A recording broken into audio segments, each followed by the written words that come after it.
Si vous n'avez jamais vu de zélote dans l'évangile, parce que le véritable zélote, ce n'est pas notre frère Serge. Moi, je suis un premier zélote.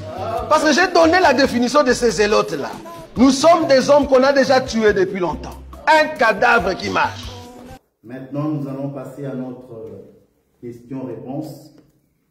Que Dieu vous bénisse, vous qui êtes en ligne. Voilà, je suis votre bien-aimé, le frère Boïka. C'est la première fois que vous me voyez dans les questions-réponses. Mais voilà, il fallait bien que je passe. Pourquoi? Parce que tout simplement, ça fait un bon moment que les hommes de Dieu m'ont donné le bâton pour que je puisse donner la parole, que je puisse donner la prédication fortifiée et exhorter le peuple de Dieu. Mais jamais je n'ai paru devant vous pour répondre à vos questions. Donc, si en ligne, tu as des questions à poser, pose-les. Nous avons une personne qui est chargée d'écrire toutes les questions et me les poser. Depuis que nous avons commencé l'enseignement des temps des juges, du premier chapitre jusqu'aujourd'hui, nous sommes à la septième partie ou 8e, je ne sais plus. Mais si tu as des questions, je peux toujours, je suis là pour pouvoir éclairer. Et si je ne peux pas, si je ne peux pas répondre directement, le ministre de Dieu est toujours là pour soutenir, bien sûr, le frère que je suis en cas de problème. Ça va? Amen. Donc, soyez indulgents vers moi. Amen. Voilà. Et y a-t-il des questions directement sur ce qui a été dit dimanche ou dimanche d'avant ou dimanche, voilà. S'il y a des questions, je suis là. Il y a une question. Oui, il y a une question. Par rapport au temps de juge. Au temps des juges. Vous avez parlé de deux peuples, c'est-à-dire deux générations. Deux générations. Voilà, deux générations. Et qu'il y a une génération qui est pervers et l'autre génération était le choix de Dieu. Ils veulent savoir sur l'enseignement de la prédestination. Est-ce que la prédestination est un enseignement biblique, oui ou non? C'est-à-dire quoi? La prédestination veut dire Dieu a déjà un peuple qu'il a choisi d'avance et que c'est cette génération-là qui va au fait voir Dieu. L'autre génération, c'est aussi le choix de Dieu, au fait de ne pas, selon la personne, de ne pas, au fait, trouver la voie du salut. Donc, il y a deux générations. Il y a une génération que Dieu a choisie, que Dieu a élue, et l'autre génération, ils vont pas trouver la lumière. Est-ce que l'enseignement de la prédestination est biblique? Amen. L'enseignement de la prédestination. Alors, nous répondons toujours par les Écritures. Amen. Lorsque nous parlons de prédestination, on va prendre le livre de 1 Pierre, où il dit clairement que Jésus, il a été l'agneau qui a été prédestiné. Ou bien, mieux encore, Éphésiens. Mieux encore, c'est Éphésiens. Vous savez, il y en a plusieurs. Donc, on va aller chez Éphésiens. C'est plus clair que ça. Voilà. On va commencer à partir du verset 3. Je vais lire. Béni soit Dieu, le Père de notre Seigneur Jésus-Christ, qui nous a bénis de toutes sortes de bénédictions spirituelles dans les lieux célestes en Christ. En lui, Dieu nous a élus avant la fondation du monde. Vous voyez ça? Donc, il y a déjà une élection ici qui est avant la fondation du monde. Amen. Donc, avant que Dieu dise que la lumière soit, avant toutes ces choses, l'apôtre nous dit, en lui, Dieu nous a élus. Donc, on parle bien de l'élection. Avant la fondation du monde, pour que nous soyons saints et irrépréhensibles devant lui. Amen. C'est la Bible qui parle, la Bible répond d'elle-même. Et ensuite, il dit, nous ayant prédestinés dans son amour à être ses enfants d'adoption par Jésus-Christ, selon le bon plaisir de sa volonté. Amen. Alors oui, l'enseignement de la prédestination est biblique. Tout simplement ici, il y a plusieurs... on va lire encore 1 Pierre. On va aller chez 1 Pierre. Je crois que c'est le... voilà, 1 Pierre. Prédestiné. Voilà, 1 Pierre à partir du verset 19. 1 Pierre 1, le verset 19. Mais par le sang précieux de Christ, comme d'un agneau sans défaut et sans tache, prédestiné avant la fondation du monde. Ouais, c'est le même langage. Prédestiné avant la fondation du monde. Donc, ici, nous avons la fondation de c'est lui qui va nous donner le salut. Et l'autre nous dit que nous, étant en Christ, nous sommes prédestinés à être ses enfants d'adoption. Et lorsqu'on va dire prédestiné, ça veut dire quoi? Ça veut dire que quand Dieu va commencer à créer le monde, hein, il va créer le monde, il va créer les hommes vont se multiplier et vont naître dans tous les continents. Cependant, dans ces hommes-là, il y a ceux qui appartiennent à Dieu. C'est le plan de Dieu. Ça, c'est le plan de Dieu. Pourquoi? Parce que Dieu l'a voulu ainsi. Ça, c'est lui, Dieu, qui, créant le monde, a voulu ainsi. Pourquoi? Parce qu'il veut manifester sa bonté envers nous et montrer dans les siècles à venir. C'est toujours l'apôtre Paul.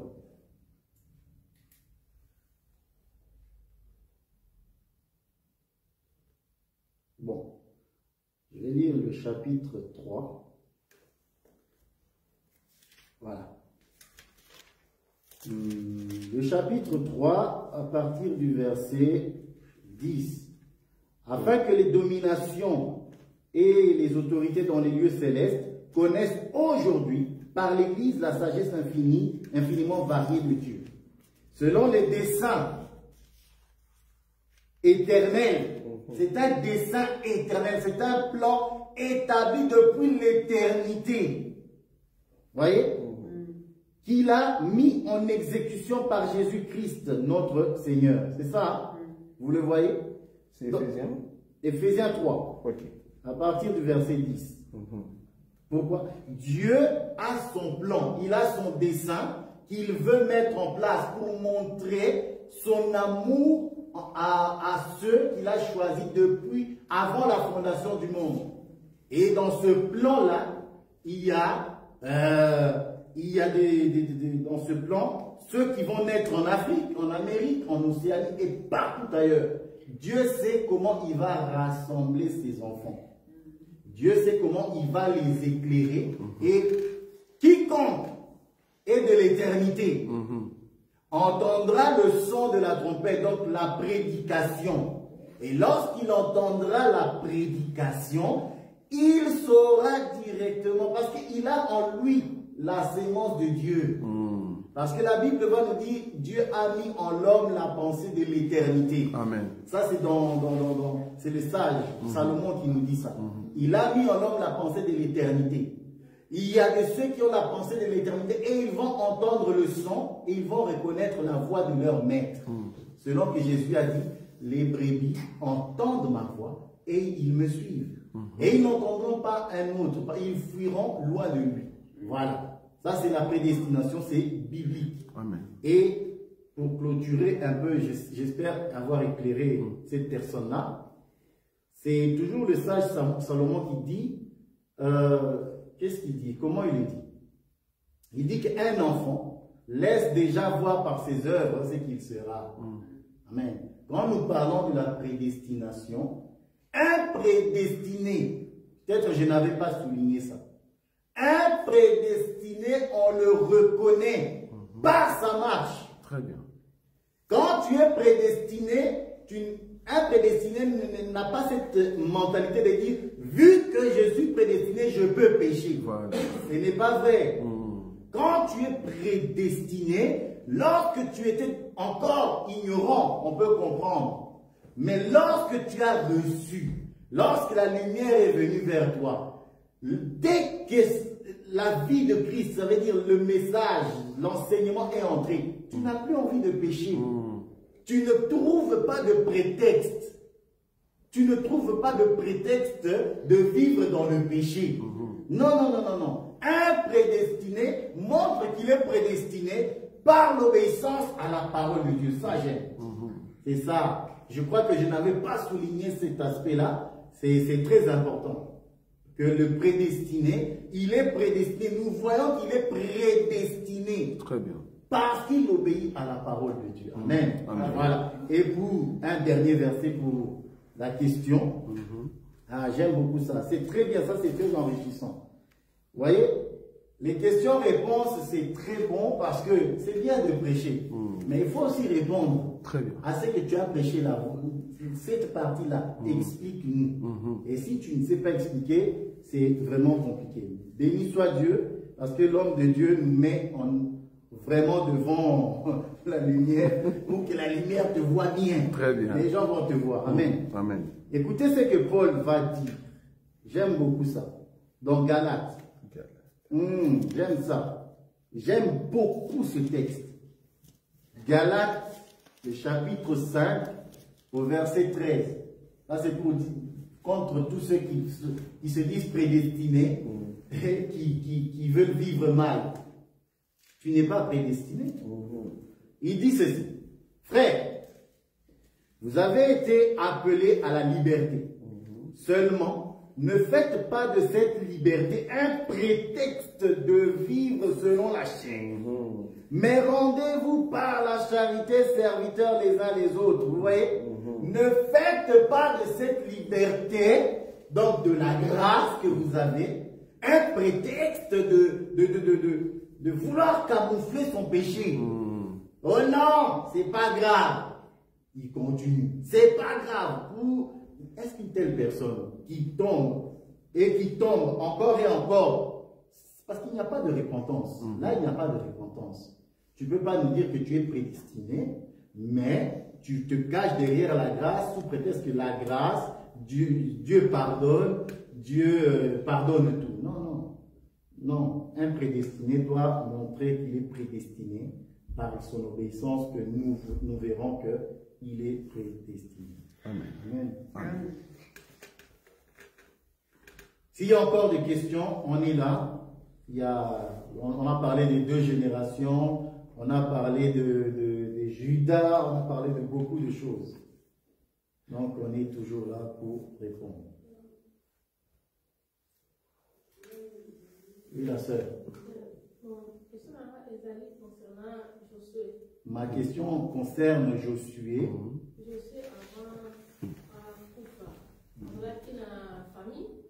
Josué, avant de mourir, avait-il une famille? Josué, on nous dit seulement que Josué est fils est benjamite.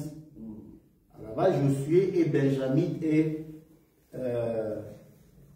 benjamite. On n'a pas vraiment parlé de sa famille. Si ce n'est vers la fin, lui-même il dit, moi et ma famille, nous servirons l'Éternel. Mais on ne nous dit pas par la suite que la famille de Josué, comment ils étaient traités, ou on ne nous a pas dit tout ça. On ne nous a pas dit tout ça.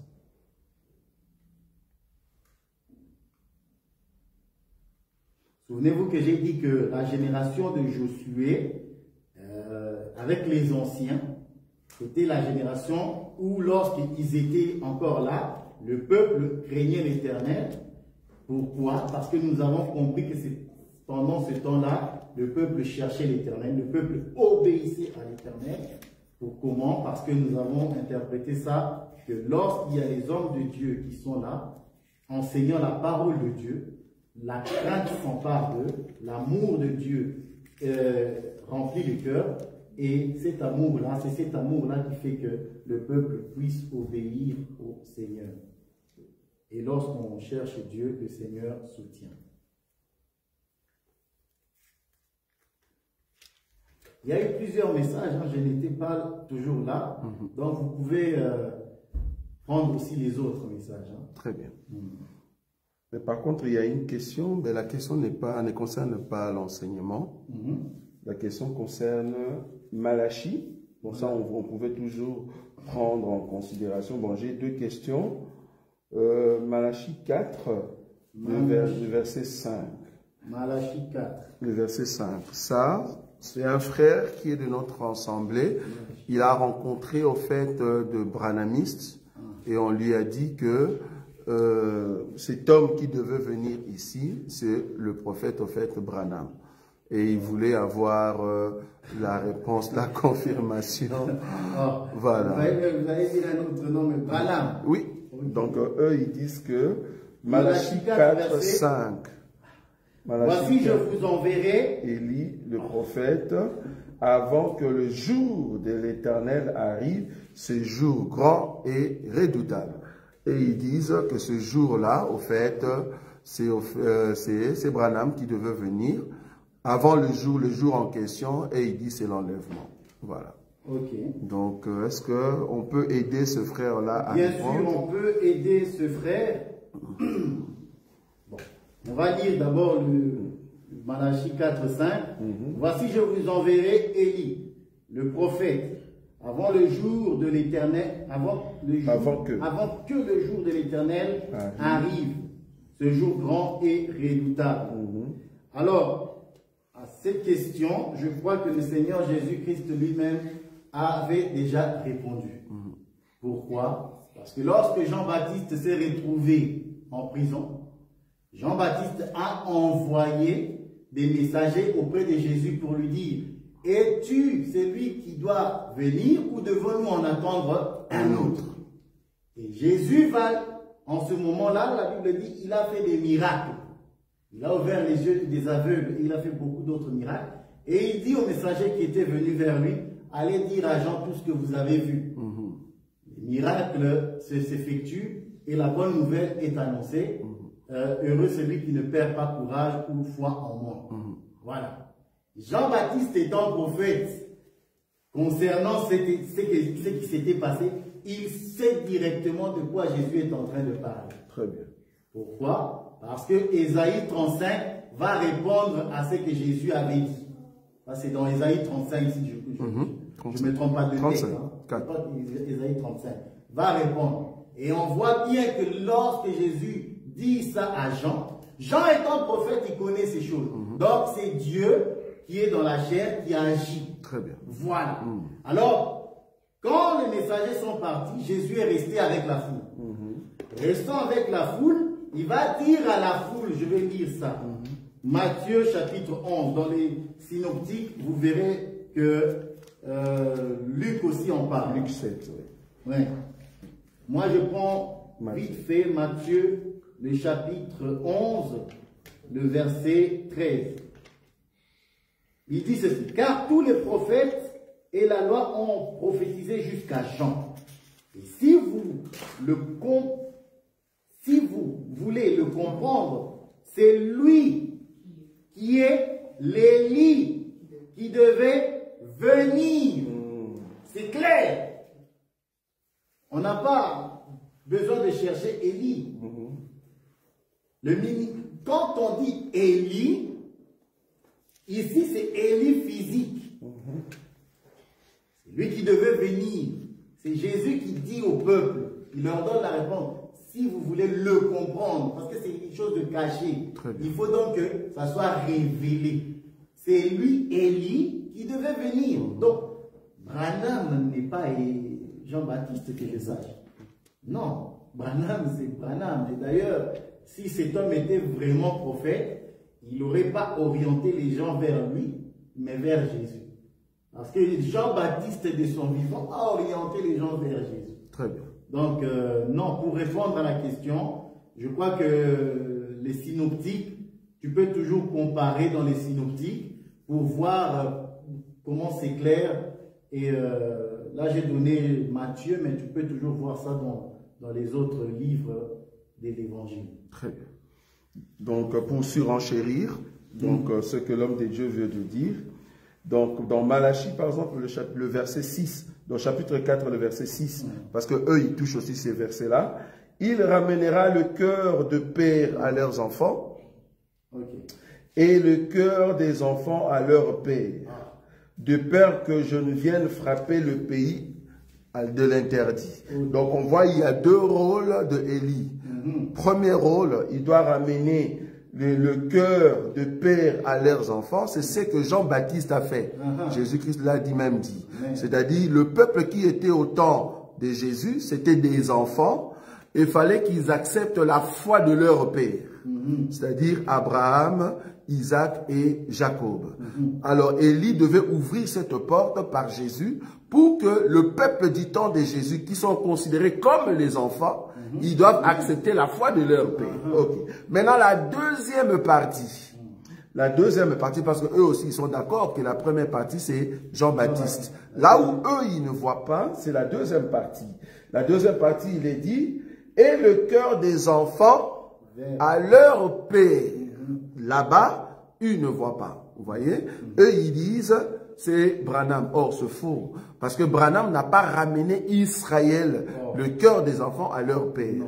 Maintenant, pour lier cette pensée ici, il faut prendre la pensée du verset 5, là où on dit, avant que le jour de l'Éternel arrive, ce jour grand et redoutable. Donc, avant le jour de l'Éternel, il y a les deux mouvements d'Élie qui doivent d'abord se réaliser. Le premier mouvement, il doit ramener le cœur de père aux enfants et le cœur des enfants au père. Donc, la première dimension a été déjà réalisée par Jean-Baptiste, c'est-à-dire lui qui est l'Élie qui devait venir. Mais la deuxième dimension, c'est lui qui doit ramener maintenant le cœur des enfants, ceux qui ont cru à l'enseignement de Jésus, au Père, c'est-à-dire l'enseignement à ceux qui doivent connaître Jésus en Israël, pas dans les nations. Ça, c'est Apocalypse. Voilà. Voilà les deux soins. Voilà. Donc ça, c'est Apocalypse 11. C'est cet Élie-là que la Bible mentionne, que eux, ils ne voyaient pas. Ça va? Donc, Apocalypse 11, le verset 3. Je donnerai à mes deux témoins le pouvoir de prophétiser revêtus de sacs pendant 1260 jours. Ce sont les deux oliviers et les deux chandeliers qui se tiennent devant le Seigneur de la terre. Si quelqu'un veut leur faire du mal, du feu sort de leur bouche et dévore leurs ennemis. Et si quelqu'un veut leur faire du mal, il faut qu'il soit tué de cette manière. Or, celui à qui il faisait sortir du feu de sa bouche pour consumer les ennemis, c'est Élie. Maintenant, ici, nous voyons encore un autre Élie avant que le jour de l'Éternel arrive. Pas le jour du Seigneur. Alors que Branham est déjà mort, l'enlèvement n'a pas encore eu lieu. Or, l'enlèvement, c'est le jour du Seigneur. Ce n'est pas le jour de l'Éternel. Or, le jour de l'Éternel, c'est quand? C'est quand il y aura des coupes. Quand Dieu va se mettre en colère après la grande tribulation. Avant la grande tribulation, il faut que Élie vienne, c'est-à-dire l'un de deux jours. Pour que les 144 000 acceptent à l'enseignement des enfants, c'est-à-dire de Pierre et de Paul, ils remettent cela maintenant en Israël. Voilà. C'est là-bas que Israël reçoit l'enseignement. Donc voilà, vous avez tout la panoplie. Très bien. Donc vous pouvez toujours voir cela par les deux joints. Pourquoi? Parce que Élie, c'est lui le prophète de feu. C'est lui que lorsque les soldats sont venus vers lui, et il a dit ici, je suis l'homme de Dieu, que le feu descend et vous consume. Très bien. Voilà. Il y a une question derrière. Non, je voulais enchérir. Approche. Voilà. Il y a le frère Toto qui va encore surenchérir la pensée. Alors on écoute. Je bénis la pensée de Dieu et ce que le docteur aussi a parlé. Si les brananistes considèrent frère Branham comme si c'était le troisième prophète du temps. Or, dans la Bible, nous savons qu'il y a seulement deux grands prophètes. Il y a Moïse et il y a Jésus-Christ. Or, les temps que nous vivons, c'est les temps de la grâce. Il n'y a que le Saint-Esprit qui nous prépare à la rencontre du Maître, à la rencontre de l'épouse. Si Branham joue le rôle du Saint-Esprit, donc il est le Saint-Esprit, nous disons c'est faux. Donc nous disons encore que Branham, si on les considère comme prophète de Éphésiens 4:11, c'est possible. Il reste comme parfait, comme apôtre, comme pasteur, mais il peut être le prophète des temps de la fin. Donc c'est seulement, comme le docteur a dit, c'est Jean-Baptiste. Il a joué le prophète qui verra le jour de l'éternel. C'est seulement les 10 gens qui vont ramener Israël de 144 000 à l'enseignement de Christ. Amen. Et c'est ça qu'il faut dire. Merci. Amen. Donc voilà, Branham ne peut pas être le prophète qui a été annoncé ici. Dans la pensée de mon frère Toto, c'est le Saint-Esprit. Parce qu'en réalité, c'est le Saint-Esprit qui fait ce travail. Aujourd'hui. De toucher les cœurs des enfants et de les ramener vers le Père. Très bien. Ça, c'est pour l'instant, c'est l'Église. Très bien. Mais lorsque l'Église partira, la grâce va retourner en Israël. Très bien.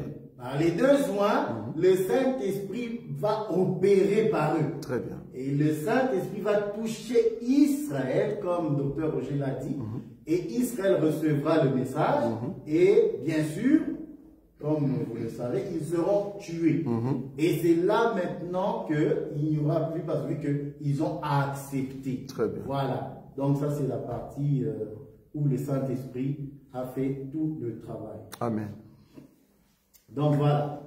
Donc, je dirais que les branhamistes plutôt, ils pensent légitimer le ministère de Branham, vu que c'est mis en comment dirais-je, c'est mis en doute, quoi. Il y a des doutes, parce que tant de choses que Branham avait prononcées, qui n'a pas vu l'accomplissement. Alors, pour légitimer son ministère, c'est pourquoi ils disent comme ça. Ils inventent en fait ces faits. Il y aura des sectes, le Seigneur l'a déclaré, il y aura des sectes pernicieuses qui sortiront du milieu de nous, donc le branhamisme en fait partie. Donc voilà. Avons-nous encore d'autres questions en ligne ou Non. on peut regarder? En ligne, non. En ligne, il n'y en a pas. Ici. Nadine? Non? Pas de questions sur la prière? S'il n'y a pas de questions, eh ben, on peut toujours poser des questions sur des sujets vastes, hein, de la Bible, ou ce que vous avez lu peut-être cette semaine, ou ce que vous ne comprenez toujours pas. On peut toujours essayer de répondre. Là, je suis avec le docteur Roger qui est toujours là au cas où. Donc voilà.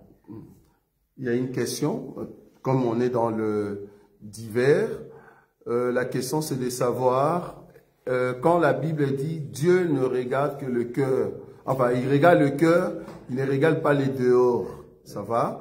Mais non, si quelqu'un a des tatous, si c'est une femme qui s'est rasée complètement le cheveu, mais qui chante et que sa chanson cartonne dans le milieu chrétien, même des pasteurs soutiennent cette chanson-là. Qu'est-ce qu'on peut dire pour le peuple des dieux qui pense que la personne était dans le monde et la personne est revenue, mais étant modèle, la personne reste encore avec des piercings, avec des tatous, cheveux rasés, et sa chanson cartonne dans le milieu chrétien, et tout le monde loue cet acte-là pour dire que Dieu ne regarde pas les dehors, Dieu regarde l'intérieur. Bon, ça c'est des slogans. Hein. Ça c'est des slogans qui sont vraiment anti-bibliques. Pourquoi c'est des slogans qui sont anti-bibliques? Tout simplement, Jésus a parlé aux sacrificateurs, aux pharisiens. Il dit, vous lavez bien l'extérieur, mais l'intérieur est pourri. Lavez d'abord l'intérieur. Vous voyez? Parce que l'intérieur, c'est le cœur. Et nous, quand on dit le cœur, ne croyez pas, ce n'est pas cet organe. Nous parlons de l'âme. Or, l'âme ne peut être lavée que par la parole. Amen. Amen. Parce que dans l'âme, il faut renouveler l'intelligence. Il faut que Dieu vraiment opère, fasse asseoir son message pour qu'on puisse voir la transformation. Et Jésus va dire que si l'intérieur est propre, l'extérieur sera propre. Très bien. Donc, si quelqu'un dit que Dieu regarde le cœur, ne regarde pas l'extérieur, mais nous disons que c'est faux.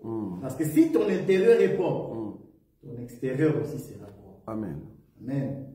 Parce que c'est le Seigneur qui dit, vous regardez à l'apparence, moi je regarde le cœur. Mais le Seigneur sait que le cœur, quand on dit cœur, c'est un cœur qui a été transformé. Un cœur qui a été transformé. Or, la Bible dit, soyez transformés dans le renouvellement de l'intelligence. Amen. Et lorsque quelqu'un est transformé, on le voit. Que tu le veuilles ou pas. Nous ne sommes pas contre ceux qui étaient dans le monde, qui ont fait des tatouages et qui sont venus dans le monde. Mais qui sont venus en Christ. Si tu es venu en Christ, nous n'avons pas besoin de voir ces choses. Donc, c'est une erreur. C'est des erreurs que tu as faites dans l'adolescence. Cependant, quand tu viens en Christ, cache. Nous n'avons pas besoin de voir ça. Hein? Et en ce qui concerne cette personne qui chante soi-disant pour Dieu.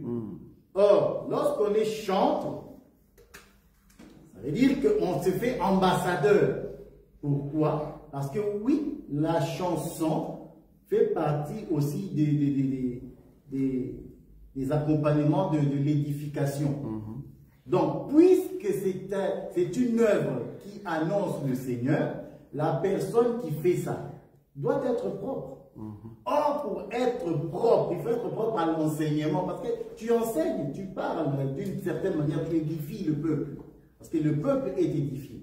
Or, si toi, tu es nouveau converti, parce que Paul dit, il ne faut pas laisser que les nouveaux convertis passent devant, leur donner des charges. Or, cette personne-là, si elle est convertie, elle est nouvelle convertie. Donc, elle ne peut déjà pas œuvrer. Déjà ça, elle ne peut pas œuvrer. Parce que lorsque tu t'es repenti, il faut prendre le temps pour que le message soit gravé. Amen. Donc, ce n'est pas possible d'être nouveau converti. Du jour au lendemain, tu commences à œuvrer. Non, non, non. Ce n'est pas comme ça que ça se passe. Parce que il y a encore trop de séquelles et nous le verrons. Maintenant, les pasteurs qui approuvent ces choses-là, cela démontre tout simplement leur cupidité. Pourquoi je dis leur cupidité? Ils savent que derrière cette personne-là, il y aura beaucoup d'argent qui va rentrer. Donc, par des concerts, par des apparitions à gauche, à droite, et ils vont faire payer leurs membres et ils vont partager le butin. Alors, ils soutiennent ces choses-là. Et ça, c'est vraiment malsain. Je trouve ça très malsain. Quand tu es dirigeant d'une assemblée, tu ne peux pas prendre un nouveau converti et le mettre devant le peuple. C'est très malsain. Donc voilà. Oui. Pas Toto.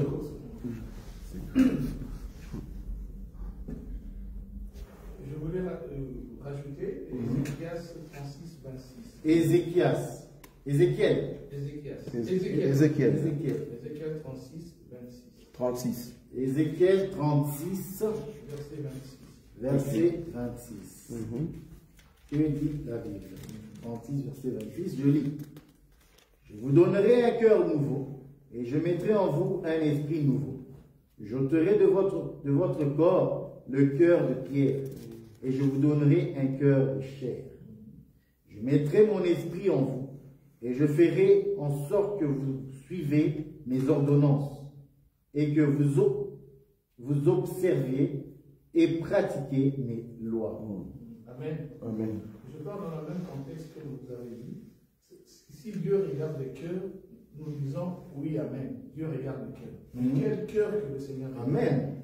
Dieu regarde le cœur nouveau. Amen. Or, la Bible dit un cœur nouveau, c'est un esprit nouveau. Amen. Donc Dieu regarde le Fils qui est dans le cœur de la personne qui est là-dedans. Voilà. Donc si quelqu'un a réellement un cœur nouveau, il a le Saint-Esprit, il a l'enseignement, son extérieur va exprimer ce qu'il est. Amen.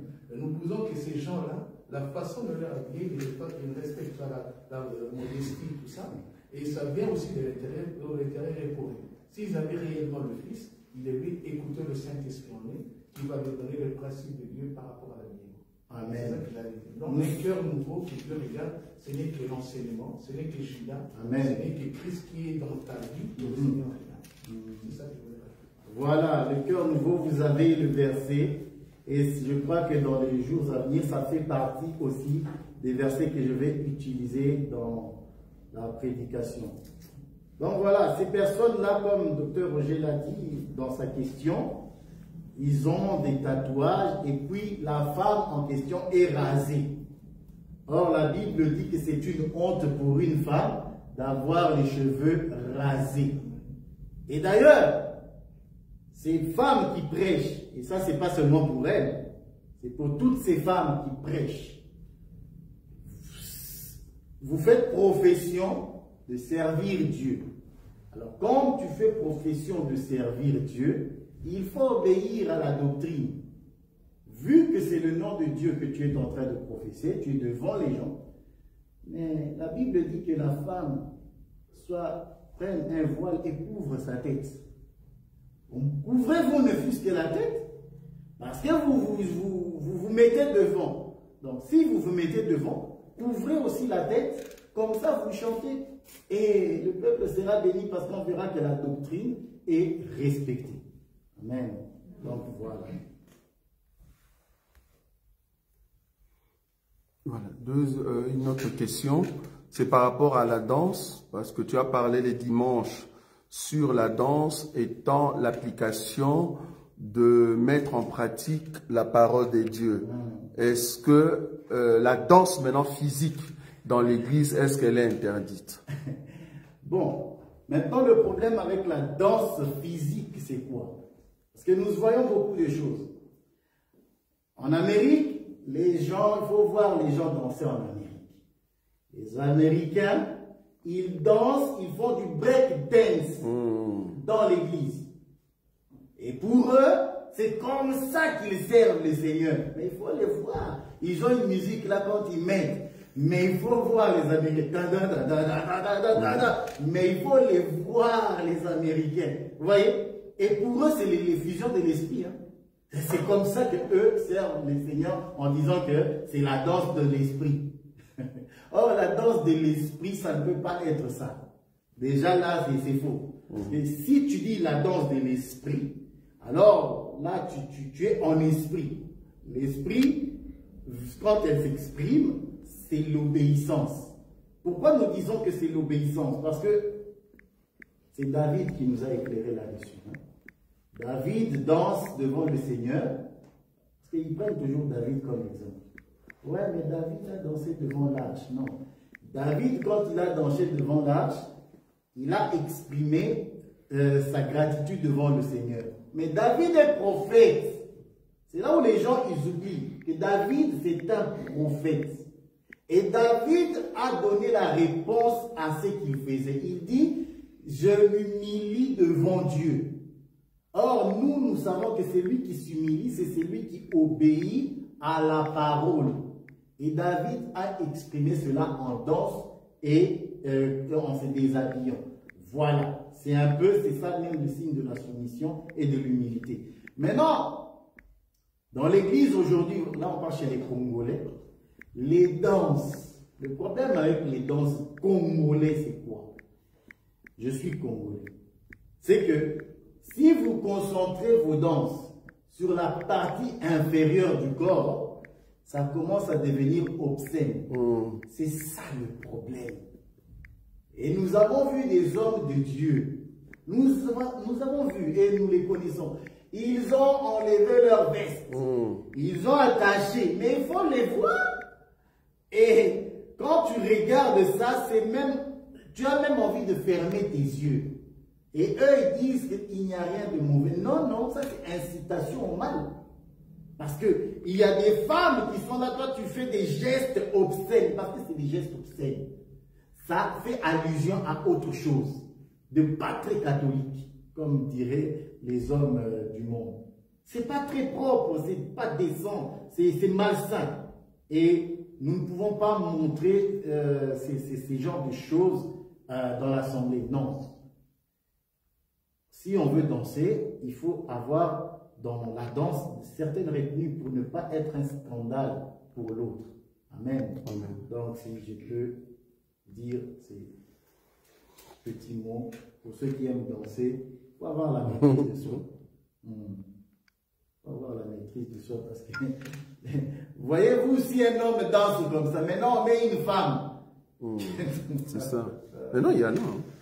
Mais les femmes aussi. Aujourd'hui, il y a même des challenges. Mon Seigneur Jésus. On est dans une génération vraiment perverse. On fait des challenges, soi-disant avec une soi-disant musique chrétienne. Mais c'est désastreux. Toi, des hommes et des femmes qui dansent ensemble, les femmes bougent leur corps. Là, le corps d'une femme, c'est compliqué. Dieu a fait le corps de la femme de manière à ce qu'il y ait la séduction. Mais non, si elle commence encore à bouger de cette manière-là, comme eux le disent, mais attendez, on va se retrouver où? On va se retrouver où? Les gens vont se pervertir. C'est la séduction, c'est la chair, ça ne réveille que les désirs charnels. Donc, voilà.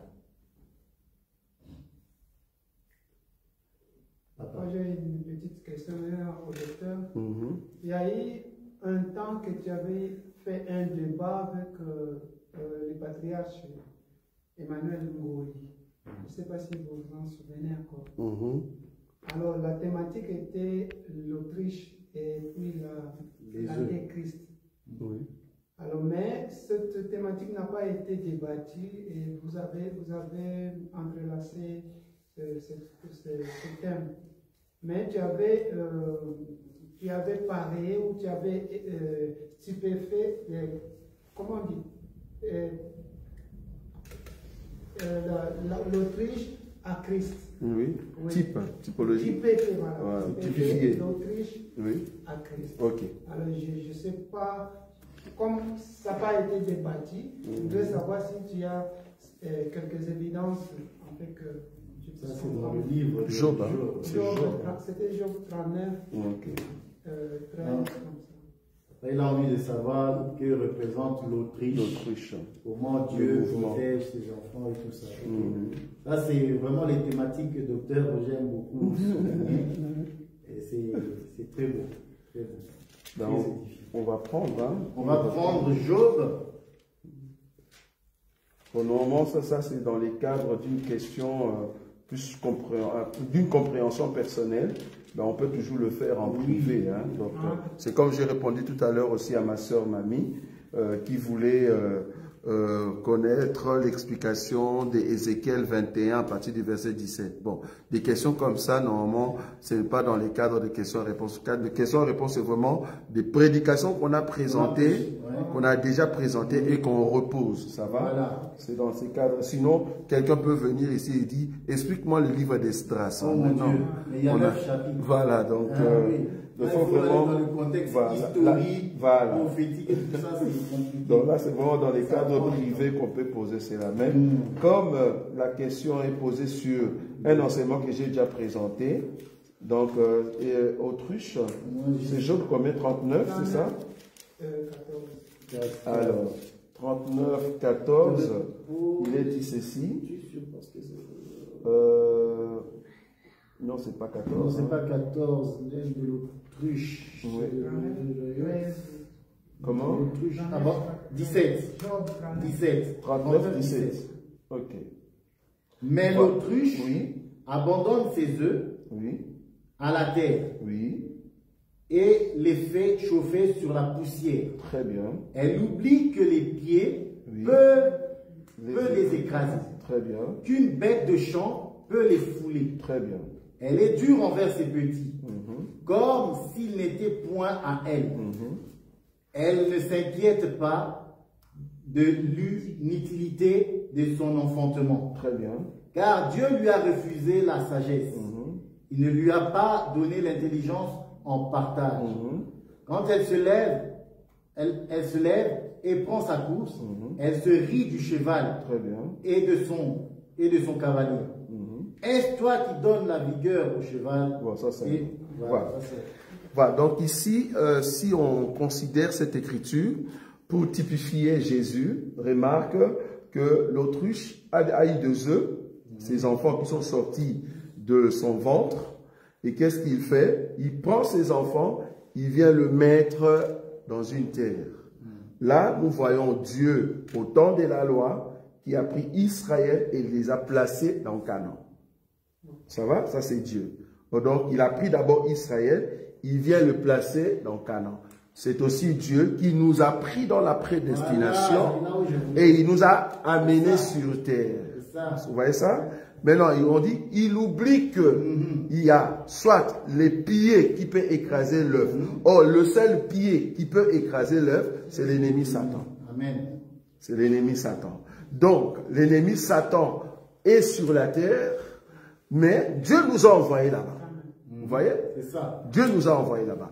Et puis, il y a aussi le bête sauvage. Bête sauvage, dans les Écritures, quand on parle de bêtes sauvages, ce sont des peuples, des nations qui attaquent Israël. C'est-à-dire, nous étant Église, ce sont nos ennemis dans la chair, par exemple, ou les angoisses que nous pouvons rencontrer. On dit l'autruche, en faisant cela, c'est comme s'il a manqué la sagesse.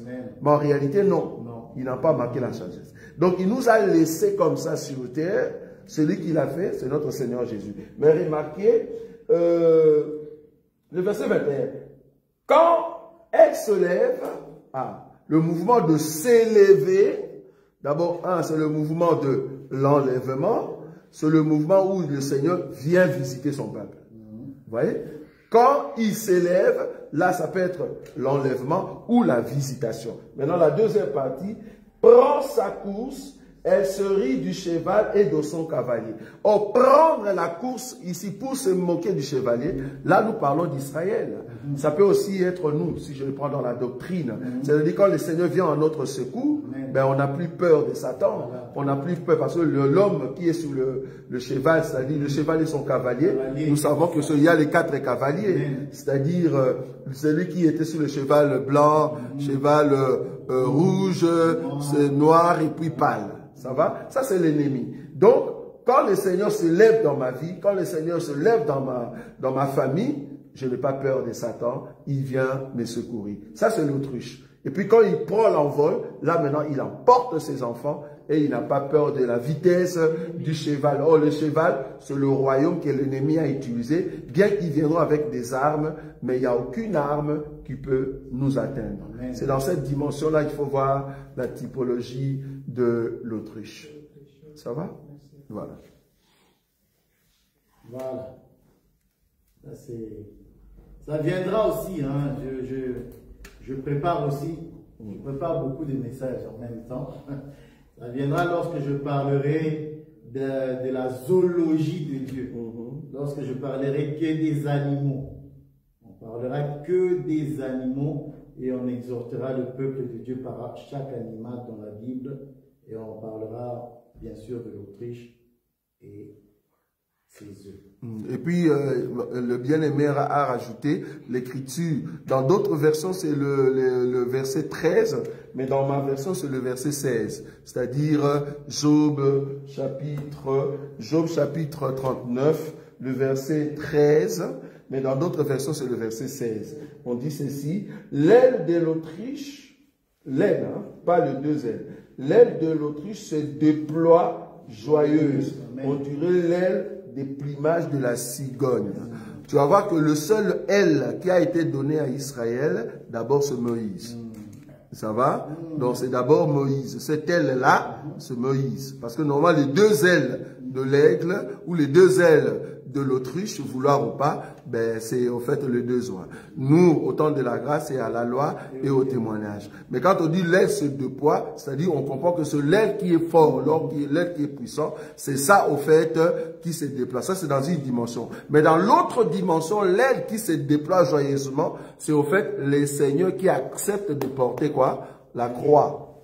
Vous voyez? Parce qu'il doit laisser son épaule, il doit laisser son aile joyeusement pour porter ou supporter au fait le poids ou le péché de l'humanité, c'est-à-dire de son peuple. Amen. Donc c'est dans cette dimension qu'on peut aussi monter pour voir ça. Voilà, ça c'est les dimensions que nous aimons. Voilà.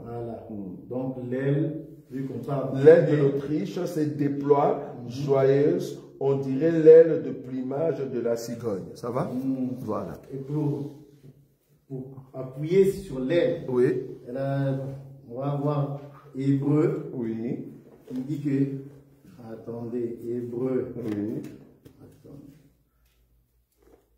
Et ayant le regard sur Jésus, le chef et le consommateur de la foi, qui ont vu de la joie qui lui a été réservée, a souffert la croix, méprisé l'ignominie, s'est assis à la droite du trône de Dieu. Donc, il s'est ri joyeux. Donc, il s'est ri. Donc, voilà, juste pour voir cette idée avec l'aide. Avec l'aide du Seigneur. Parce qu'il voyait la rémunération. Très bien. Donc, il a accepté la souffrance. Amen. Ça, c'est Amen. magnifique. Ah, Mais très bon, bien. on va développer tout ça. Très bien. Ça, Que Dieu soit loué. pour ça, quand ici, c'est les questions-réponses, bien aimé. Donc, voilà, tu peux le faire en ligne, mais viens aussi sur place, ça serait toujours bien parce qu'on a aussi un petit temps de la prière. Amen. Ensemble, c'est toujours bien. Donc, il nous reste 10 minutes. On va encore Communiquer. on va laisser encore une minute pour voir est-ce qu'il y a encore des questions. Oui, Paula. Concernant le mariage. Apparemment, maman Nadine avait une question sur la prière. Voilà. Si, Paula.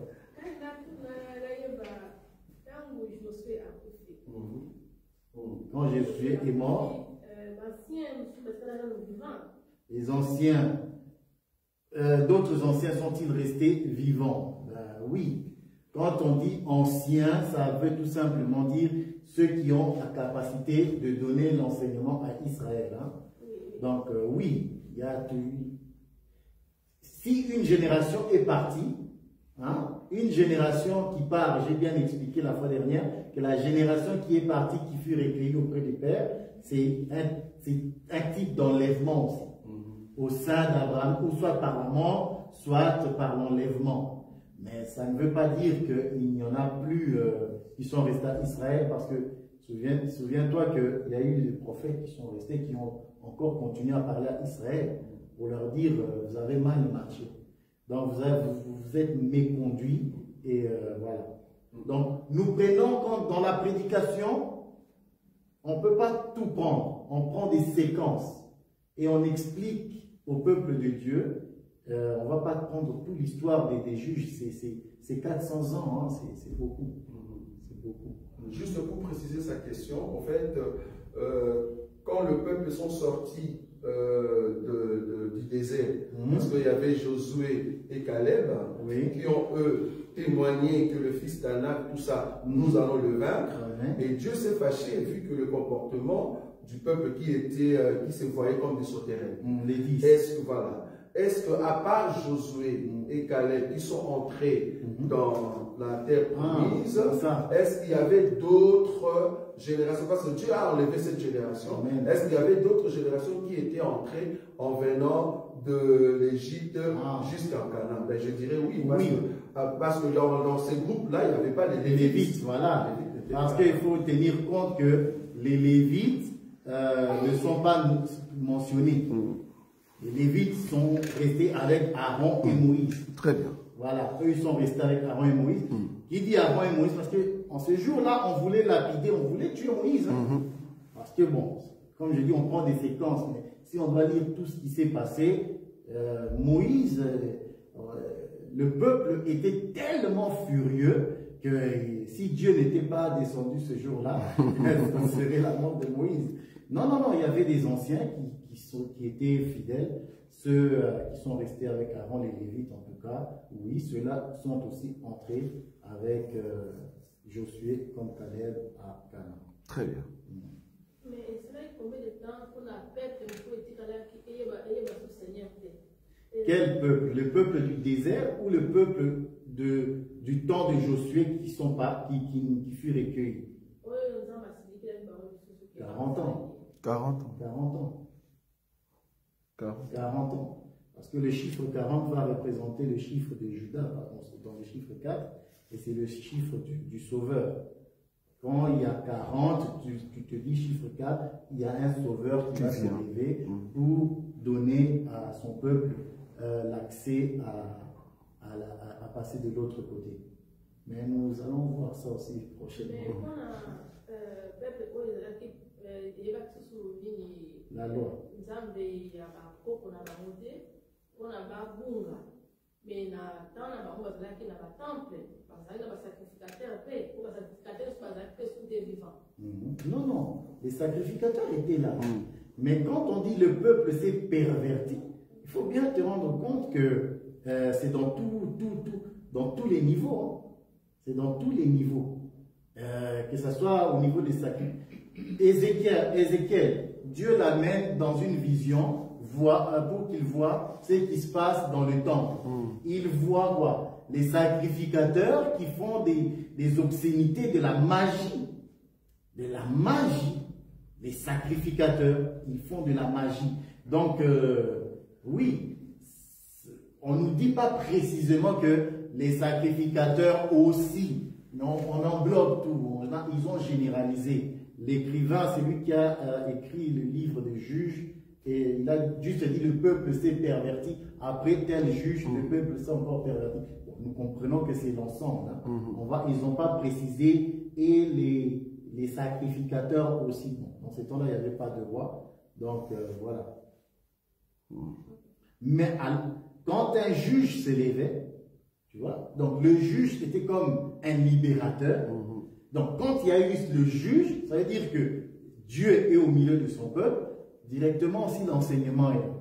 Parce que tant que le juge était là, ça voudrait dire que l'enseignement était donné. Qui donnait l'enseignement? Les sacrificateurs. Les sacrificateurs. Et il y a donc quand on dit sacrificateurs, on dit les prophètes aussi. Donc, voilà. Ok. Et puis il y a une question en ligne. Bon, c'est écrit José Miguel, alors que José Miguel est ici, donc je comprends que c'est à la maison. Comment reconnaître une vraie chanson de Dieu? Ah, bon, pour reconnaître une vraie chanson de Dieu, nous reconnaissons les vraies chansons de Dieu premièrement par l'enseignement qu'il y a dedans. Par l'enseignement. S'il y a un bon enseignement, alors le chant est bon. Très bien. Mais il n'y a pas que l'enseignement. Il y a aussi la personne. Parce que votre give you all, là. Non, non, non. Moi, je ne regarde pas les paroles seulement. Je regarde aussi la personne qui la chante et qui l'a composée. Je suis désolé. On doit mettre en garde le peuple de Dieu. Vous savez, l'ennemi vient aussi avec la parole de Dieu. Cependant, ce sont des paroles qui ne vont pas donner vie. Or, si ces paroles-là ne donnent pas vie, ils donnent la mort. C'est clair. Donc, comment reconnaître une chanson de Dieu? D'abord, regardons le texte et ensuite la personne. Parce que tu dois être analysé. On va t'analyser. Vu que tu passes devant, le problème, tu es en train de transmettre un message d'édification et tout. On a besoin aussi de te juger si tu es digne ou pas. Donc, voilà. Dans la danse à l'église où on prêche la vérité, est-ce qu'on peut danser, mais avec le Saint-Esprit? Danser avec le Saint-Esprit, ça veut dire quoi? Bon, quels sont les mouvements? Voilà. Bon, les mouvements, il n'y a pas des pas précis, hein, attention, il n'y a pas. Mais cependant, nous condamnons lorsque ça devient obscène. Très bien. C'est là le problème. Voilà. On exhibe. Une exhibition. Très bien. Qui pervertit les yeux. Voilà. Parce que tu le veux ou pas, avant de pécher, là, c'est les yeux. Ça va nous créer des problèmes. Alors, vaut mieux être prudent dans la manière. Il y a la maîtrise de soi. C'est ça. Bon, on a la maîtrise. Dans le Saint-Esprit, il y a cette vertu. Donc, si tu es de l'esprit, tu vas bouger de manière... Moi, je danse. Je danse. Cependant, j'essaie de ne pas choquer les gens par les danses obscènes. Je suis désolé. Il n'y a pas que les danses obscènes, comme je l'ai dit. Nous, dans notre culture congolaise, les danses sont obscènes. Voilà. Chez les Américains, eux, ils font du breakdance. C'est païen. Les Américains sont des vrais païens. Des vrais. Quand je dis vrai, c'est parce que je regarde ce qu'ils font. Ces gens-là sont des vrais païens. Et les Congolais suivent ensuite. Donc on a les Américains, la mer des Indies, la Babylone, voilà. Et on a les Congolais ensuite. Et après on a les Brésiliens. Mais faut regarder ce qui se passe dans d'autres nations, mais c'est grave. C'est très grave. Les Brésiliens, mais non. Ces gens-là ont une culture de la perversité. Donc, vous pouvez imaginer déjà. Donc, voilà. Nazakomata ngai, nazakomata ngai, nga nazakomata. Par la grâce de Dieu, que Dieu vous bénisse. Amen. Amen. Ciao. Ciao, ciao, ciao.